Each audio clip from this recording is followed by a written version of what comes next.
तो हमें पांचवा क्वेश्चन क्या कह रहा है, चेक वेदर 6 की पावर n जो दे रखी है can and with the digit 0 for any natural number n। तो नेचुरल नंबर n के लिए क्या 6 की पावर n जो होती है वो 0 पे खत्म होगी। 6 की पावर n, हाँ देखो हमें क्या दे रखा है, 6 की पावर n दे रखा है, ठीक है। 6 की पावर n क्या कभी 0 पे खत्म होगी किसी नेचुरल नंबर के लिए? नहीं, किसी नेचुरल नंबर n के लिए। तो यहाँ देखो तो मैंने क्या किया, इसके फैक्टराइज किए 2 into 3 की पावर n कर सकता हूँ कि नहीं कर सकता हूँ? कर सकता हूँ। हाँ, तो इसका मतलब क्या हो गया, 2 की पावर n into 3 की पावर में n आ गई है ना। अब यहाँ पे 2 भी आ गया 3 भी आ गया, लेकिन अगर 0 पे खत्म होना उसको, तो 0 पे खत्म होने के लिए क्या होना चाहिए उसको, 5 भी आना जरूरी होता है। क्या होता है? हाँ कैसे, मतलब अगर मैं बात करूँ जैसे हमारे पास क्या दे रखा है 60 दे रखा है ना, 60 कोई संख्या दे रखी है हमें, है ना। तो मैंने क्या किया कि जैसे मैं इसको फैक्टराइज करता हूँ, कितना आ जाएगा,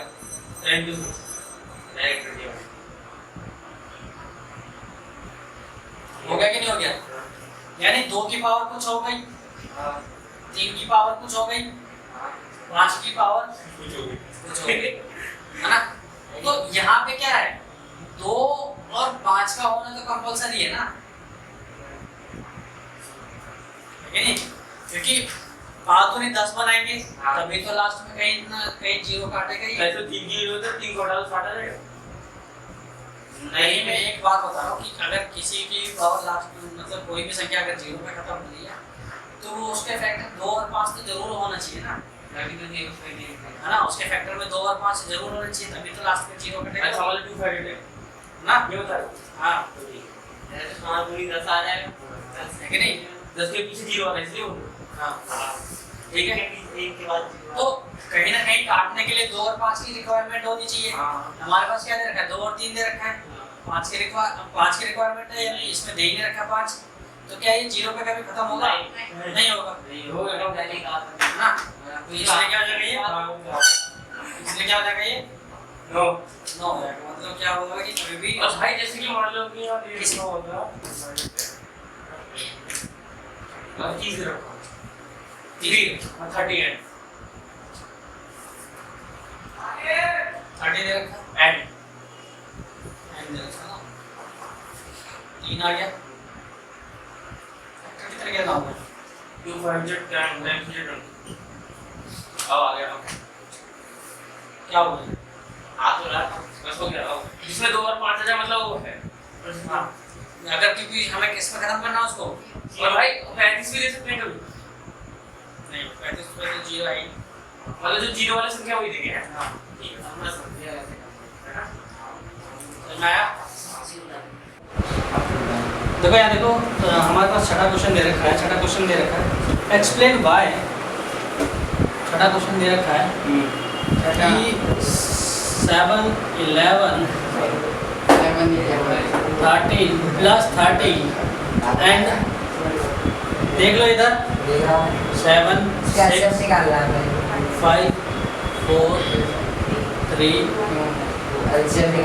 2 1 प्लस 1 आर कंपोजिट नंबर क्या है, आर प्लस के बाद तो 5 आएगा ना, वो 2 into 1 के बाद प्लस 5 है ना। अच्छा यहाँ है ये दे रखा है, ठीक है। तो हमें ये बताना है कि ये कंपोजिट नंबर क्यों है, भाज्य संख्याएं क्यों है ना, ये तो पूछा इसने कि भाज्य संख्याएं क्यों है। भाज्य संख्याएं क्यों है, क्योंकि इनके कुछ ना कुछ फैक्टर होंगे, कुछ ना कुछ इनके गुणनखंड होंगे, तभी तो भाज्य संख्याएं होंगी। जैसे अगर मैं 9 की बात करूँ तो 9 के 3 into 3 कुछ ना कुछ गुणनखंड थे, तभी तो भाज्य संख्याएं थी। 17 भाज्य संख्या क्यों नहीं है, क्योंकि उसके कोई भी गुणनखंड नहीं है एक के अलावा, है ना, है ना। लेकिन क्या है, भाज्य संख्याओं के क्या होते हैं, गुणनखंड होते हैं, है ना। ऐसी संख्याएं जो किसी न किसी से दूसरी संख्या से भाग होती है ना। तो अब क्या करते हैं, इसको देखते हैं। तो इसमें हमें क्या मिल गया, अगर मैं इस वाली संख्या को लूँ 7 × 11 × 13 + 13, ये नंबर दे रखा है हमें। हमने क्या किया इसको कि सबसे पहले इसमें से यहाँ पे 13 दे रखा है, यहाँ पे 13 दे रखा है, मैंने क्या किया, नहीं बोर्ड मास के अकॉर्डिंग पहले जोड़ते नहीं है, पहले मल्टीप्लाई होते हैं। मैंने क्या किया है, अगर इसमें से ये पूरी एक संख्या है प्लस में 13 ये अलग है, ठीक है नहीं, मैंने क्या किया 13 कॉमन ले लिया इसमें से, तो मेरे पास क्या बच जाएगा, यहाँ पे 7 × 11 बच जाएगा, 13 तो बाहर आ गया, मैंने कॉमन लिया ना, और यहाँ प्लस में क्या बच गया, बच गया कि नहीं बच गया, है ना, 1 किलो प्लस में कॉमन ले लिया ना।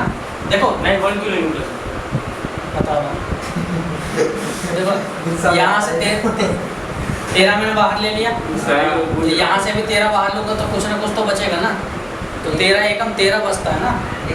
अरे मैं यहाँ पे बंद कर सकता हूँ कि नहीं कर सकता, 13 × 1 कर सकता हूँ, नहीं करेंगे तो नहीं करोगे तो भी कोई दिक्कत नहीं है, लेकिन बचेगा तो 1 जरूर ना, क्योंकि अगर मैं इससे मल्टीप्लाई करूँगा तो यहाँ पे 13 आ जाएगा, लेकिन यहाँ पे कुछ किसी न किसी से तो मल्टीप्लाई करनी पड़ेगी ना, यहाँ पे 13 लाने के लिए।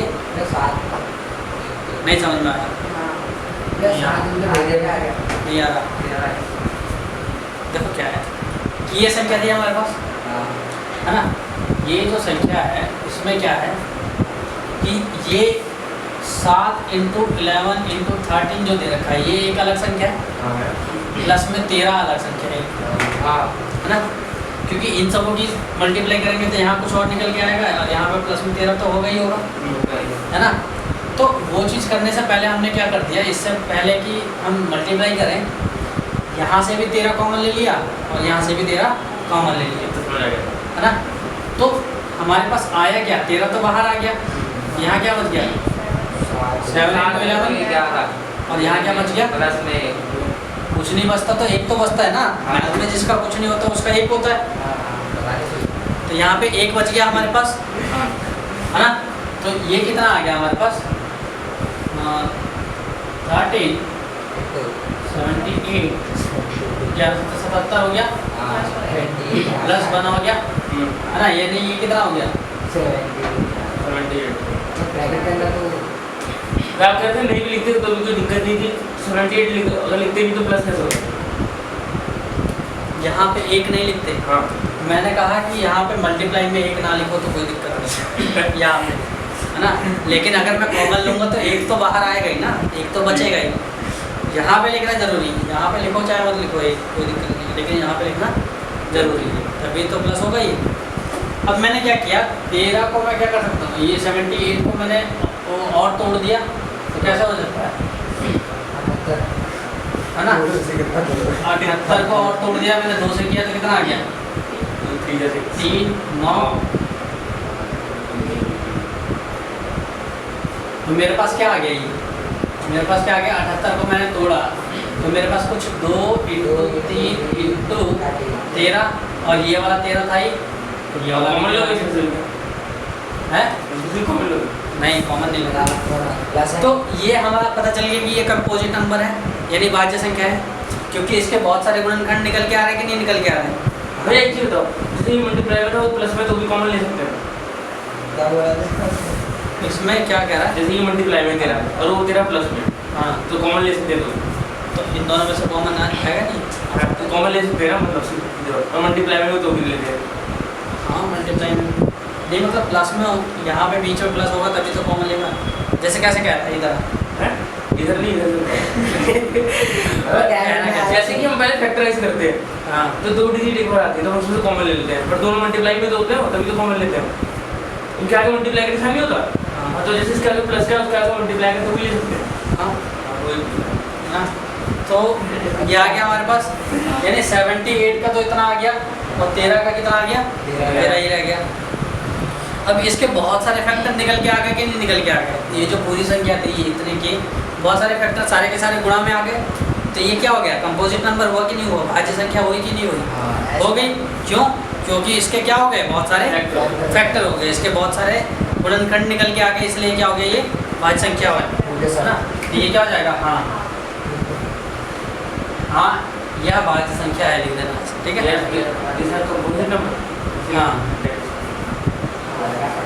तो मैं अगला देखो, अगला क्या कह रहा है, 7 × 6 × 5 × 4 × 3 × 2 × 1 प्लस 5। अब यहाँ इसमें भी देखो ध्यान से, ये जो है यहाँ पे भी 5 है, यहाँ पे भी 5 है, तो मैं क्या कर सकता हूँ, यहाँ पे 5 कॉमन ले लूँगा। तो जैसे ही मैंने 5 बाहर निकाला, यहाँ क्या बच गया, 7 6 4 3 2 1।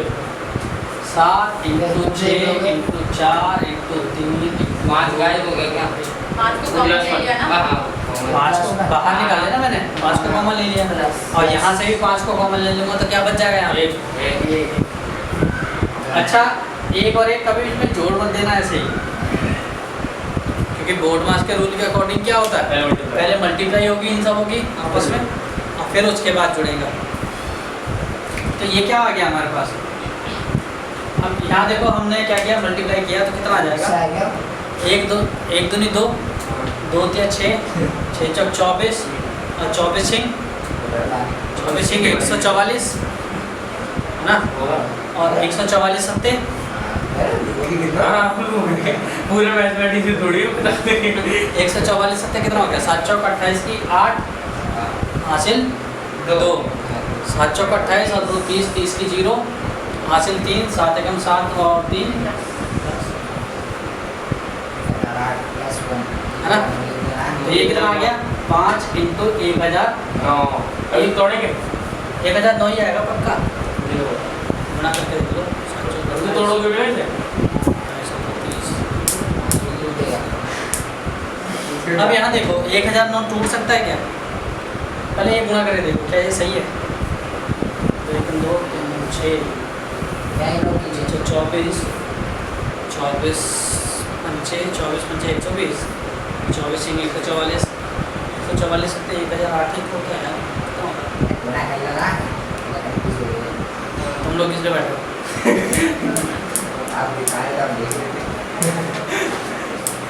ये आ गया,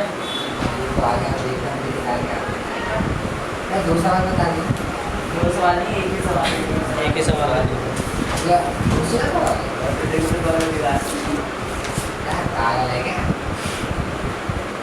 ये ढंग से देख पहले देखा तो हाँ वही सही है, ये इधर आ गया। तो ये आ गया हमारे पास। अब यहाँ देखो, यहाँ पे भी इसके दो वो निकल के आ रहे हैं कि नहीं, 2 फैक्टर, एक ये हो गया एक ये हो गया, 2 फैक्टर निकल के आ रहे हैं है ना। तो अब ये भी क्या है, कंपोजिट नंबर हो गया कि नहीं हो गया, 5 है ना। तो हाँ ये क्या है, भाई कंपोजिट नंबर कितने हो गए, 500 घटाइए। बुरा में तो आ रहा है ना वो, गुणा में आ रहा है कि नहीं आ रहा है। कंपोजिट नंबर प्रूव करना था हमें कि ये कंपोजिट नंबर है, यानी हमें ये दिखाना था कि इसके फैक्टर हो रहे हैं कुछ ना कुछ, है ना। मतलब कटे ना मल्टीप्लाई वाले तो कंपोजिट नंबर कंपोजिट नंबर ये बात कर रहे हैं। कुछ भी हो जाता है है ना, ऐसी वहाँ पे भी हो गया था, ठीक है, समझ में आ गया। इस तरीके से हुआ। अरे पर 109 का फैक्टर नहीं है ना, 1009 का 1009 का नहीं होता, फैक्टर नहीं होता है।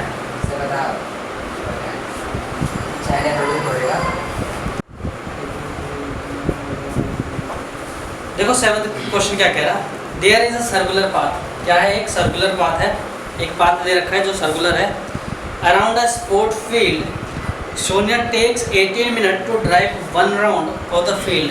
एक सर्कुलर हमें क्या दे रखा है, फील्ड दे रखा है, सर्कुलर पाथ दे रखा है फील्ड के अंदर, ठीक है ना। अगर मैं उसमें सोनिया की बात करूँ तो सोनिया कितना टाइम लेती है इस सर्कुलर फील्ड को कवर करने में, एक राउंड चक्कर लगाने में कितना लेती है वो, 18 मिनट लेती है, ठीक है।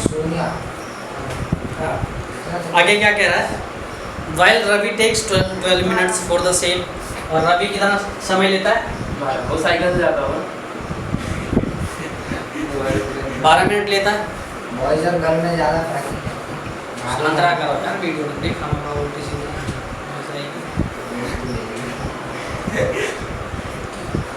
है ना। उसी राउंड को कवर करने में रवि कितना ले रहा है, 12 मिनट का समय ले रहा है। Suppose they both start at the same point at the same time, ठीक है। अब एक ही साथ एक ही पॉइंट से शुरू करते हैं दोनों, इस पे दौड़ना शुरू करते हैं, दौड़ना या जो भी राउंड लगाना शुरू करते हैं and go in the same direction, और एक ही डायरेक्शन में ये क्या कर रहे हैं, जा रहे हैं, है ना, सेम डायरेक्शन में जा रहे हैं। After how many minutes will they meet again at the starting point, ठीक है, तो कितने मिनट बाद ये दोबारा अपने उसी समय पे मिलेंगे, है ना। हाउ ये दोनों after how many minutes will they meet again at the starting point, तो जहाँ से उन्होंने शुरू किया था उतने ही यहीं पे वापस पहुँचना है, तो कितने मिनट बाद दोनों के दोनों एक ही साथ मिलेंगे, ठीक है। तो इसके लिए हमें क्या करना है, हम देखते हैं 7th क्वेश्चन में, तो टाइम टेकन बाय सोनिया कितना है,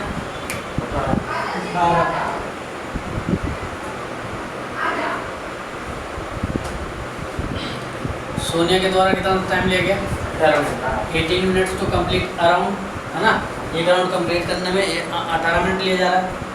और टाइम टेकन बाय रवि के द्वारा कितना टाइम टेक किया गया, 12 मिनट। अब यहाँ देखो हमें मिलना कहाँ पे है, वापस इसी पोजीशन पे है कि नहीं, अगर मैं यहाँ से शुरू कर रहा हूँ तो वापस इसी पोजीशन पे मिलना है, तो इसी पोजीशन पे मिलने के लिए हम क्या करेंगे, क्योंकि मिलना यहीं पे है ना। अब इसने क्या किया कि 18 मिनट में एक चक्कर लगाया, है ना, एक और 18 मिनट में कितना चक्कर लगाएगी, दो चक्कर लगाएंगे ना, यानी 36 मिनट हो गए 2 चक्कर में, है ना। अगर मैं रवि की बात करूं तो 36 मिनट में कितना चक्कर लगा लेगा, 3 चक्कर लगा लेगा पूरे, यानी मैं कह सकता हूं, तो अगर मेरे को निकालना है इनका टाइम टेकन निकालना है, तो मैं क्या करूँगा, इनका एलसीएम निकालूंगा, क्या निकालूंगा, एलसीएम। तो अगर मैं सोनिया की बात करूँ तो सोनिया के द्वारा जो टाइम लिया जा रहा है वो कुछ इस तरीके से 2 × 3 × 3, इतना मिनट ही तो लिया जा रहा है, 18 को फैक्टराइज किया तो हमने, ये हो गया हमारे पास ना। और रवि के द्वारा जो टाइम लिया जा रहा है वो कितना लिया जा रहा है, 2 × 2 × 3, इतना टाइम लिया जा रहा है ना। अगर मैं इनके एलसीएम की बात करूँ, अगर मेरे को टोटल टाइम निकालना है तो मैं क्या निकालूंगा, एलसीएम निकालूंगा, लार्जेस्ट कॉमन मल्टीपल निकालूंगा। अब यहाँ देखो सबसे पहले क्या हो गया, 2 कॉमन आ गया, 2 लिख दिया, 3 आ गया, 3 लिख दिया, और ये दोनों अकेले हैं, तो इसको पूरा लिखना पड़ेगा, तो कितना आ गया, 2 × 3 = 6, 6 × 36, कितना आ गया, यानी 36 मिनट बाद ये क्या होगा, दोबारा अपने स्टार्टिंग पॉइंट पे वापस मिलेंगे, है ना, हाँ।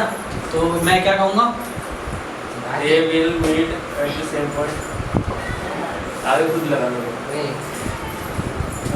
they will meet भाई तुम हिंदी बोल रहे हो, स्टार्टिंग पॉइंट, हमें भी समझ में आ रहा है, बोल रहा है तो तुम हिंदी में इंग्लिश में लिख सकते ये बोल, लेकिन इंग्लिश में तो लिखते हैं सबसे सारे से। they will meet at starting point वैसे after ये बोला है इसने, 36 बोला मिनट। तो ये लिखा वो यहाँ देख लो ध्यान से, है ना, तो वो शुरुआती पॉइंट पे कब मिलेंगे, वो 36 मिनट बाद मिलेंगे, ठीक है, हिंदी में ये लिखना खत्म, ठीक है। तो ये एक्सरसाइज खत्म हो गई तुम लोगों की, ठीक है। अभी यहाँ देखो, अगर मैं बात करता हूँ इरेशनल नंबर की, ठीक है, इरेशनल नंबर या अपरिमेय संख्या, क्या आप और इन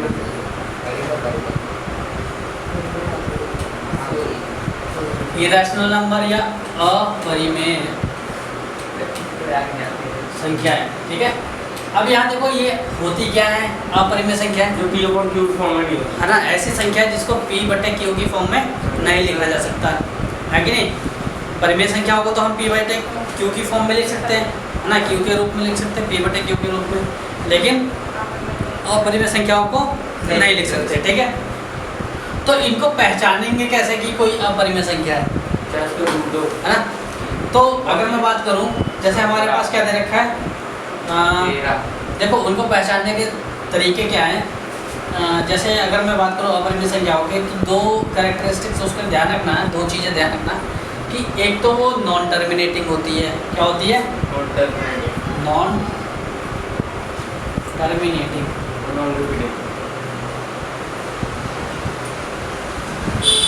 है ना, और दूसरी चीज़ क्या होती है, नॉन रिपीटिंग, नॉन रेकरिंग होती है। अब ये क्या होता है, तो नॉन टर्मिनेटिंग यानी अशांत, हिंदी में क्या बोलेंगे? अशांत। ऐसी संख्याएं जो क्या होती है, कभी भी भाग देने पे पूरी तरीके से नहीं खत्म होती, है ना। ऐसी संख्याएं जो कभी भी भाग देने पे पूरी तरह से खत्म नहीं होती, है ना। वो क्या होगी? बढ़ती चली जाएगी, बढ़ती चली जाएगी, पॉइंट पे भी कभी खत्म नहीं होगी। दूसरी चीज़, वो कभी भी रिपीट नहीं होती, है ना। वो अपने आप को कभी भी दोहराती नहीं है, ना दोहराने वाली संख्या।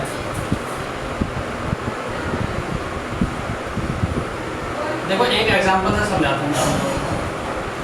जैसे अगर मैं रैशनल नंबर की बात करूँ, यानी परिमेय संख्याओं की, पहले परिमेय संख्या समझ लेते हैं तो अपरिमेय संख्या ज़्यादा अच्छे से समझ में आएगी।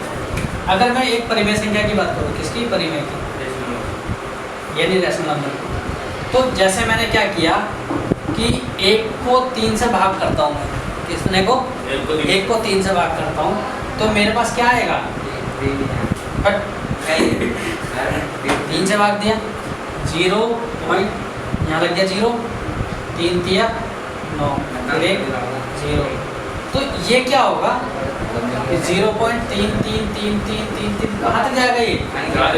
अनगिनत तक, है ना। अनगिनत तक जाएगा कि नहीं जाएगा? तो परिमेय संख्या है। हाँ, ये परिमेय संख्या है, क्योंकि 1/3 की फॉर्म में, p/q की फॉर्म में लिख पा रहे हैं ना इसको, है ना। अब ये चीज़ बताओ, ये कभी खत्म हो रही है? नहीं। क्या रिपीट हो रही है? रिपीट नहीं हो रही, रिपीट हो रही है। ये क्या हो रहा है? बार बार 3 3 3 3 आ रहा है ना, है ना।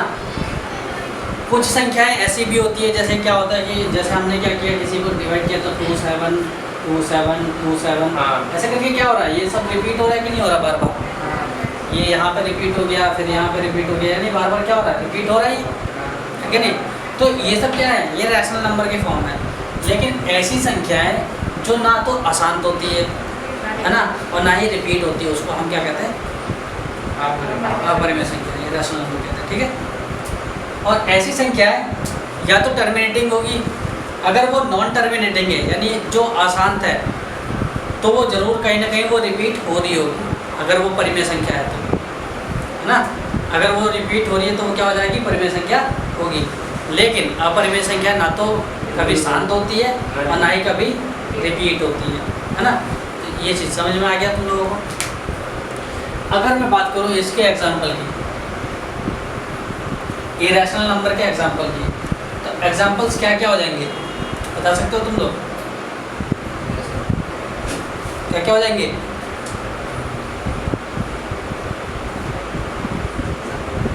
√2 जिसके इरेशनल नंबर के अपरिमेय संख्याओं के एग्जाम्पल हो गए। √2, √5, √3, √4, √5। क्या ये √4 होगा? नहीं है? नहीं नहीं होगा। नहीं क्यों नहीं होगा? क्योंकि 4 का जो रूट क्या होता है? 2। तो 2 क्या हो जाएगा? परिमेय संख्या हो जाएगी, ठीक है। इसलिए क्या क्या नहीं होंगे? √1 नहीं होगा, √2 नहीं होगा, सॉरी √4 नहीं होगा, √9 नहीं होगा, √16 नहीं होगा, √25 नहीं होगा। ये सब इरेशनल नंबर नहीं है, यानी वो सब क्या है? रैशनल नंबर, यानी परिमेय संख्या है वो सब, ठीक है। समझ में आ रहा है ना तुम लोगों को? यानी परिमेय संख्या क्या होती है? जो p/q की फॉर्म में लिखी जा सकती है, और अपरिमेय संख्या जो नहीं लिखी जा सकती है, यानी उनकी विशेषताएं क्या क्या होती है? तो नॉन टर्मिनेटिंग यानी अशांत होती है, और नॉन रिकरिंग यानी ऐसी संख्या जो अपने आप को कभी दोहराती नहीं है ना। यानी अगर मैं 2 का रूट निकालने लग जाऊँ तो कितना आ जाएगा? वो बढ़ता ही चला जाएगा, बढ़ता ही चला जाएगा, बढ़ता ही चला जाएगा, लेकिन क्या नहीं होगा? कभी भी खत्म नहीं होगा। समझ में आ गया? ठीक है। तो यही क्या है हमारे पास? अपरिमेय संख्या है। समझ में आ गई? चलो हम एक्सरसाइज की तरफ बढ़ते हैं।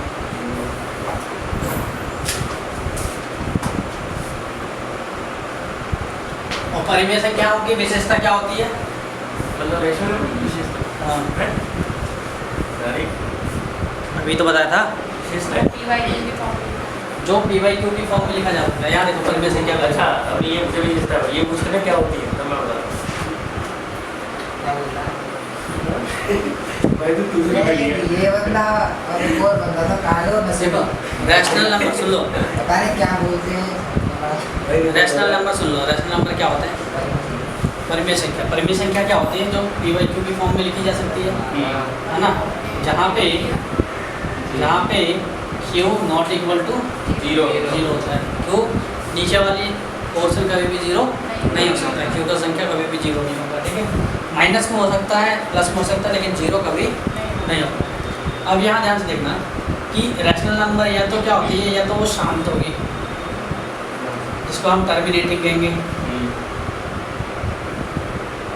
है ना, या अशांत होगी। अशांत जो कभी भी खत्म नहीं, नॉन टर्मिनेटिंग।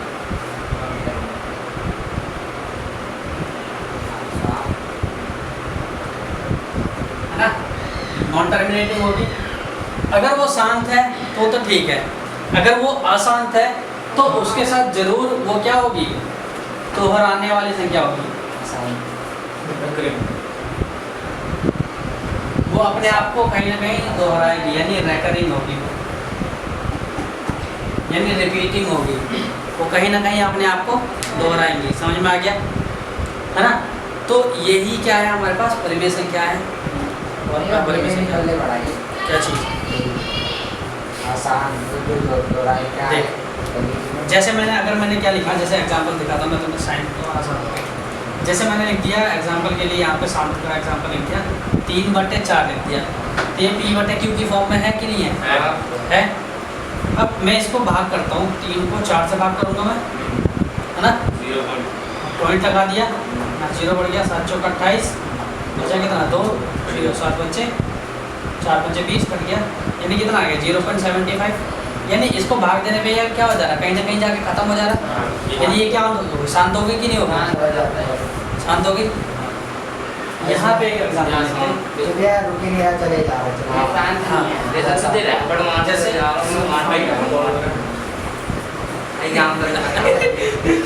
एक को हमने 3 से भाग किया, एक को 3 से भाग किया, तो हमारे पास क्या आ गया? 0.3333 क्या हो गया? ऐसा बढ़ता चला जाएगा। ये कभी भी क्या नहीं होगी, शांत नहीं होगी, शांत नहीं होगी। लेकिन क्या है, ये अशांत है, लेकिन क्या है, बार बार रिपीट हो रही है। ये क्या है ना, दोहरा रही है ना अपने आप को, रिपीट हो रही है। तो इसलिए क्या कहेंगे इसको, यानी मैं इसको ऐसे भी लिख देता हूँ, 0.3 पे भाग, यानी इसको शांत बनाने के लिए मैं क्या लगा सकता हूँ, बार लगा सकता हूँ इसमें। तो फिर ये हो गया, वो हो गया टर्मिनेटिंग हो गया। नहीं, टर्मिनेटिंग नहीं हुआ, तो नॉन टर्मिनेटिंग ही नहीं आप बोल रहे हैं। लेकिन हाँ, बार लगाने से क्या होगा कि इसको बार बार लिखना नहीं पड़ता। समझ में आ गया? दीवार लग जाती है। हाँ, ये क्या है, यहीं पर हो जाता है। अब हमें क्या है कि एक थ्योरम दे रखा है 1.3, थ्योरम समझते हैं, फिर उसके बाद ये तो जरूरी है, थ्योरम नहीं समझोगे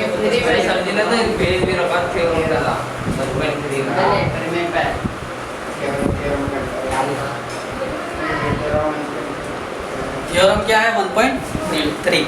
अब थ्योरम 1.3 क्या कह रहा है कि let p be a prime number. क्या है कि p को हमने क्या माना है, एक prime number. Let p be a prime number. Prime number समझते हो ना, क्या हो गया, अभाज्य संख्या, अभाज्य है ना। Prime number if p divides, अगर p क्या डिवाइड करता है a स्क्वायर को, ठीक है, then p divide a where a is a positive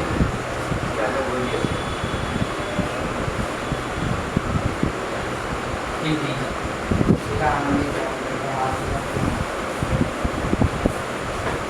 देखो यहाँ क्या कहना चाहता है ये थ्योरम 1.3 कि अगर कोई p प्राइम नंबर है, p क्या है, प्राइम नंबर है।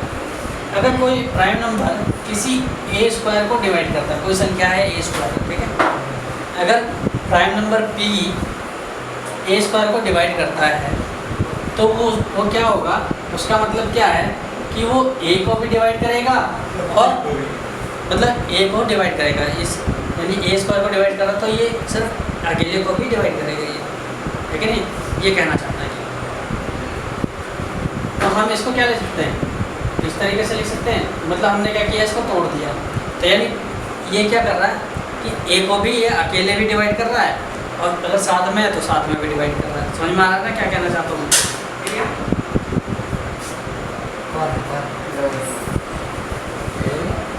तो अभी तो गया था तो सुनने दे दो उसके बाद ज़्यादा पढ़ अभी तो तो ये समझ में आ गया तुम लोगों को कि अगर कोई संख्या है, अगर कोई संख्या अभाज्य संख्या है, अभाज्य संख्या अगर ए स्क्वायर को डिवाइड करता है तो वो क्या करेगा, ए को भी डिवाइड करेगा। यानी अगर ये ए स्क्वायर है तो इसमें भी ए को डिवाइड करेगा और इस वाले ए को भी डिवाइड करता है, यानी इन दोनों ए को डिवाइड करता है। ये समझ में आ रहा है ना तुम लोगों को, क्या समझ में नहीं आ रहा इसमें, समझने वाली चीज़ ही नहीं है। कहीं ना एक और दो तो मैंने खाली चीज की तो समझ नहीं आ रहा। याद है वो चीज़ें क्या है कि अगर ये ए स्क्वायर को डिवाइड कर रहा है, पी डिवाइड कर रहा है कि नहीं कर रहा, भाग दे रहा है ए स्क्वायर को, तो इसका मतलब मैं ये भी कह सकता हूँ कि ये ए को भी, ये जो है ना ए बटे पी भी लिख सकता हूँ मैं इसको, मतलब स्क्वायर का हाँ ऐसे भी कर सकता हूँ, कर सकता हूँ कि नहीं कर सकता मैं ऐसे, तो पर ये इसमें तो एक ही को काट पाएगा।